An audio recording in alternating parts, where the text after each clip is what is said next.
Hi everyone, my name is Jennifer Opal. I'm looking at the viewfinder and I should be looking at you. You, not that, you. This is so weird. How do people do this? It's crazy. But it's my first YouTube video, so allow me. Welcome to my first YouTube video ever. I hope you guys are all doing well. I hope you guys had a great Christmas. Mine was alright.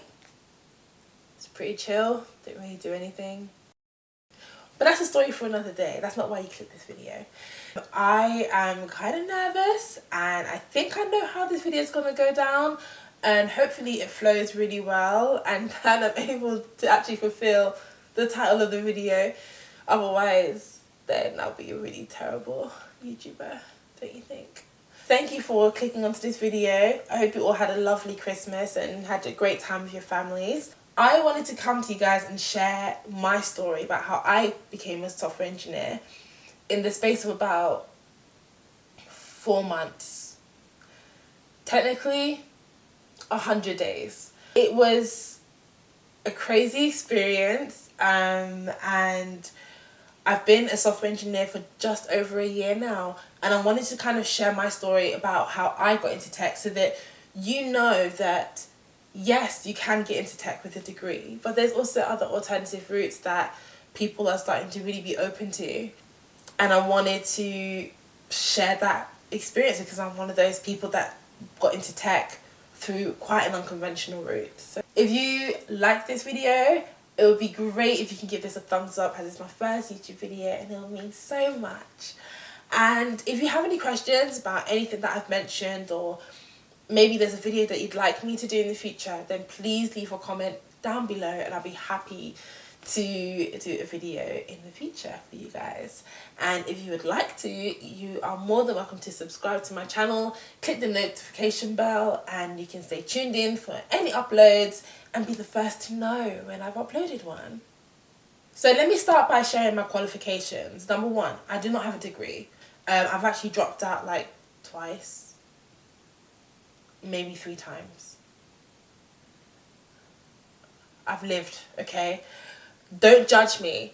Before I transitioned into the tech industry, I was working with young offenders at one of my local councils back in London. And I was also volunteering with disadvantaged children. So my hope was to become a therapist for young adults. As much as I loved it, it wasn't fulfilling for me. There was something that was just missing, and I'm a very creative person, and I kind of felt that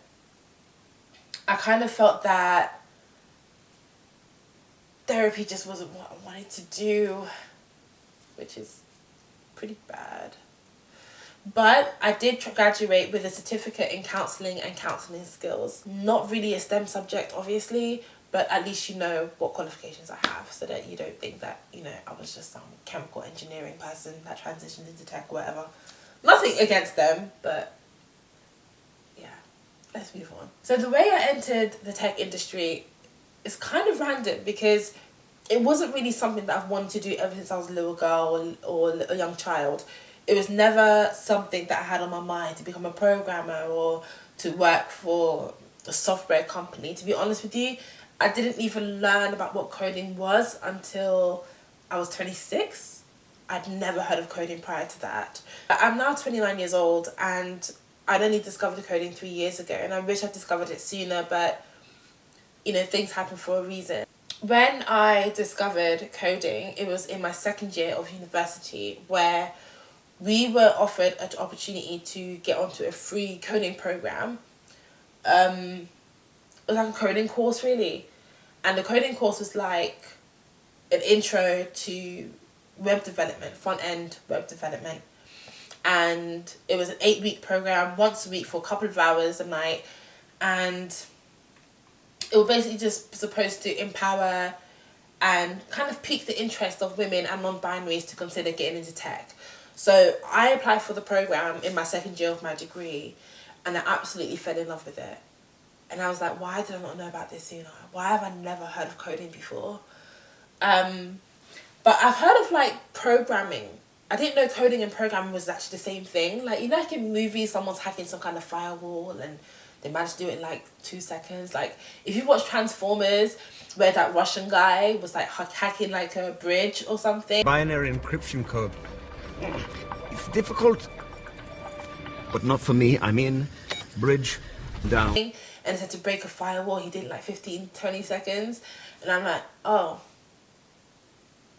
You know, that was the coding that I knew. I just knew it from the movies where people were just like doing this. I didn't know anything else about it. Once I had finished that course, I tried to learn coding on my own. Now, I didn't realize how big tech was. And I didn't realize just how diverse the career paths were. There's one path to front end web development. There's another path into, I don't know, data and big data and machine learning and AI and all this. It was just a lot. So I tried to learn on my own. And what I tried to learn was Python, because I did have an interest in data, because I didn't really like front end web development. And to anyone that does front end, I apologize for causing any offense in this video. Please forgive me, it's nearly 2020. When I tried to learn on my own, I hit a bit of a speed bump where in March 2018, I was starting to realize that as I was studying for my degree, bear in mind I was still in uni, right? So as I was studying for my degree, I was noticing a problem in terms of my retention of information and my struggles for focus. And I've always had that issue, but it really intensified at university. And then I was struggling to write. That I don't know how to explain it, but in terms of writing, whatever was in my head, it was coming up very jumbled on a piece of paper, or it wasn't being written very clearly. And that's when I realised I was having a problem. Fast forward, I spoke to an educational psychologist at university who referred me to another educational psychologist to run some tests. And I was diagnosed with dyslexia, dyspraxia, and attention deficit disorder. Now, it definitely put a knock on my confidence. After that, at uni, I started failing. I wasn't coming to class very often. I wasn't studying as much as I should have. I'd lost myself, and I lost my confidence in everything. And I stopped coding because I thought to myself, am I really capable of doing this? Like, can I really do this with all of this, with no help from anybody? And that's when I started to think about, okay, what can I do instead? I then got a newsletter from Code First Girls, and they were doing a coding program, a digital intensive coding program, exclusively for women and non-binaries who were interested in getting into tech, can dedicate 4 months full-time, unpaid, to learn how to code in an intensive environment with an opportunity to become a software engineer at the end, well, to be interviewed for a software engineer position at the end of the program. So the job wasn't a guarantee. So you know what I did? I applied. I applied for the program and I went through the interview process. The first stage was an application process. The second stage was a telephone interview with the organisers of the program and the company working in collaboration with Code First Girls in order for us to get a job. Now, this company is huge in the UK. It's one of the largest telecommunications company in the world, but I think now they're calling themselves a technology company now. I'm really confused by it. Let's just say it's both. But it's very well known in the UK, and I knew that, oh my gosh, if I was to get a job at this company, I'm actually set. Like, I'm actually set for life. Like, this could actually open so many doors for me. And it's such a big opportunity for me to learn so much as well. Let me just have a sip of water because my throat is mad dry. So I've gone through the interview process. I've gone through the application process. And then I got a phone call Well, I got an email saying that they wanted to arrange another phone call with me to discuss my application. So I just thought, okay, let me not get excited. So I asked them to call me because around the time that they were going to call me, I was going to be on a flight to Ireland. So I was just like, can you not call me before I get on my flight? And they did. And they called and they gave me the good news. And it was the best feeling I've ever had in my life. I was so excited, and I'm like, okay, my career is set. I can actually do this. I'm going to have to go hard. But I'm going to struggle because I'm entering my final year of my degree. And my university, we do all of our classes in the evening from 6 p.m. onwards. This course would have been from 9 a.m. to 5 p.m. What I loved about the environment that I was in is that everybody there was either familiar with coding or completely new to it. And it was a balance because everyone was learning from each other. So we weren't all depending on the tutor. We were also depending on one another because all of us brought something to the table, you know. It was hard as hell. Like, it was really, really hard. The course was completely project based. So every single week we had an assessment of things that we had to kind of pass. If we didn't pass those weekly assessments, we weren't getting an interview. The program they were teaching us, it was broken down into 4 modules. It started off with an intro to front-end web development.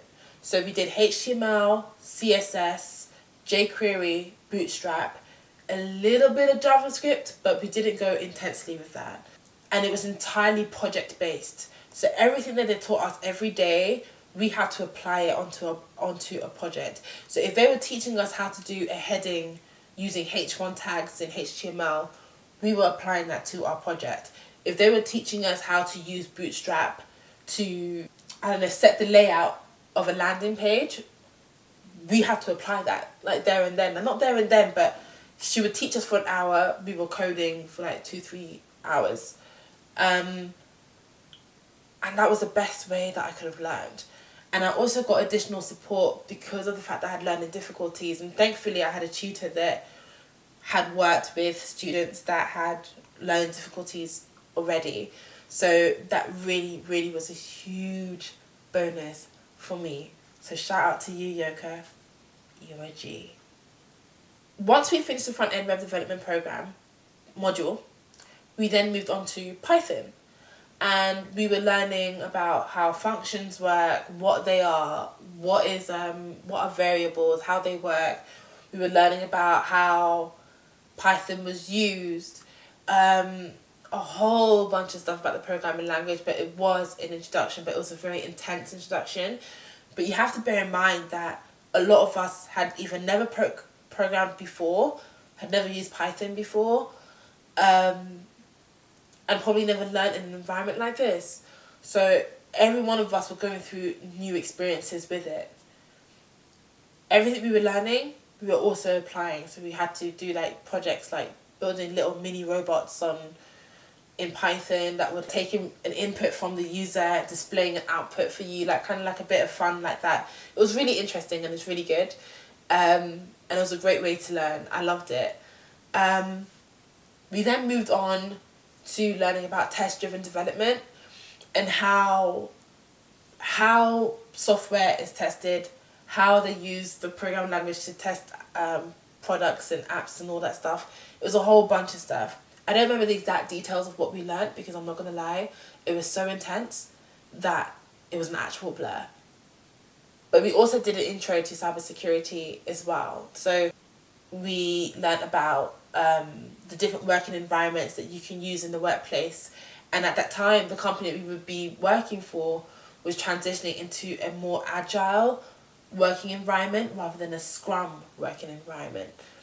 So when we finished the program, we didn't finish the program, we got to January. January was the stage where we would be having interviews.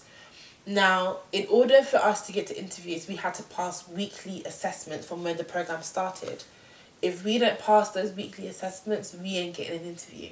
That was what was told us. As long as you pass the weekly assessments, you're good. I passed them all and I got through to interview stages. where I had the opportunity to interview to become a junior software engineer.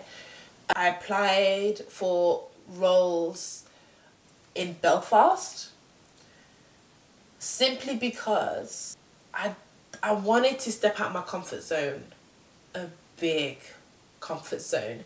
And Belfast was the city that I thought that I could really be able to do that. So that's what I did. I just applied for jobs in Belfast, and I had an interview for one of the roles, and it went really, really, really well, and I felt very confident about it. It was a role that would require me to use Python. I wasn't really fussed about what exactly the software engineer would be doing, because at that stage I wasn't necessarily sure what I wanted to do. I didn't know whether I wanted to go into data. I didn't know if I wanted to do front end. I didn't know if I wanted to do back end. I didn't know. I just wanted to learn. Once the interview stages was over, I'm not gonna lie, I felt very confident that I'd got the job. And I was right. I got the job.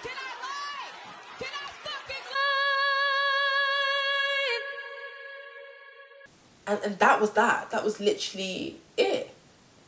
The course continued until middle of February. And we graduated from the course, and we had to prepare to move. Now, bear in mind, I was still in my final year of my degree, and I had to make a decision.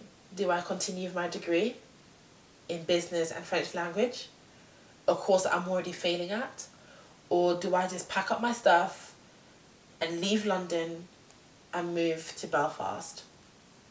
I went for the second option. Where I am, I'd have to fly. I'd have to catch a plane, a whole plane, to see my family.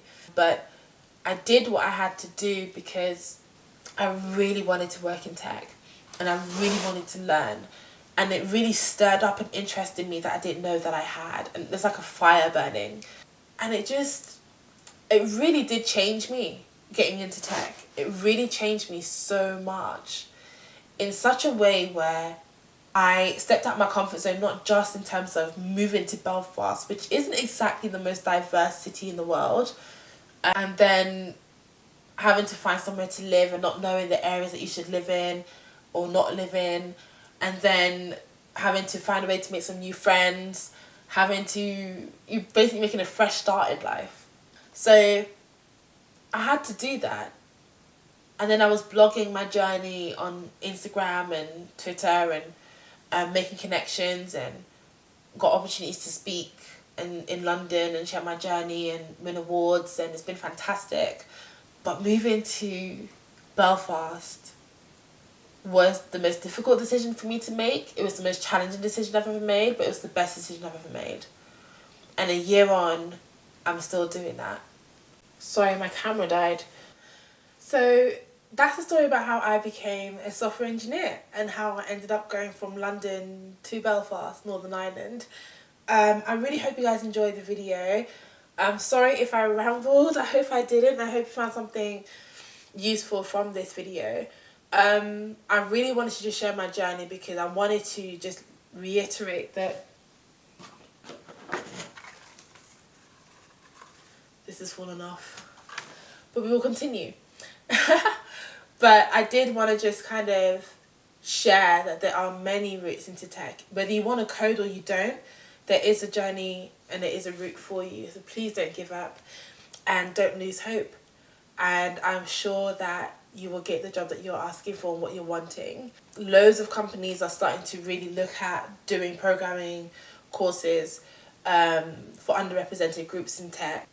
But yeah, I hope you guys enjoyed the video and I hope you found it useful, and I will talk to you guys in my next one. Oh, wait, but in January 2020, I will be entering a new role. I'll be moving away from software engineering, and I'll become a big data engineer. And I'm super, super excited about learning everything that I need to learn to become a big data engineer. But if you'd like me to look into doing like a day in the life of a big data engineer or a DevOps engineer, let me know. Please put a comment down below so that I know. I don't really want to do a video if you don't want to see it. But yeah, let me know and I'll do what I have to do to make sure that I film my first week as a DevOps engineer, big data engineer, potato. But yeah, have a blessed week. Thank you so much for tuning in, and I will see you guys in my next one. Bye everyone.